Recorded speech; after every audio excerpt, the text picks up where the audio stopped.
પ્રાર્થનાનો નાદ ગુંજાવી શકીએ. આપણે બધા પ્રાર્થનામાં તો અવશ્ય વિશ્વાસ રાખીએ છીએ, આપણે બધા શ્રદ્ધામાં વિશ્વાસ રાખીએ છીએ. તો આપણે બધા જ બધા જ નાગરિકો શસ્ત્રોની રહી, પણ આપણે બધા જ પ્રાર્થના કરી શકીશું. આપણે બધા જ સુધી નાદ ગુંજશે, એનો પ્રભાવ પૃથ્વીના પટ પટ પર પથરાશે. તો આજના દિવસે આપણે ભગવાનના ચરણોમાં પ્રાર્થના કરીએ. છે તો ભગવાનને પ્રાર્થના કરીએ કે સદબુદ્ધિ આવે અને સદબુદ્ધિના જે રસ્તા લેવાતા હોય થાય કે આપણે ભગવાનના ચરણોમાં પ્રાર્થના કરીએ. જય જય શ્રી રામ. જય શ્રી રામ.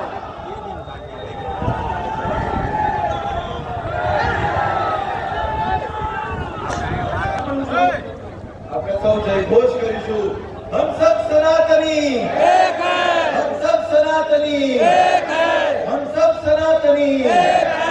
श्री चिन्मयदास जी महाराज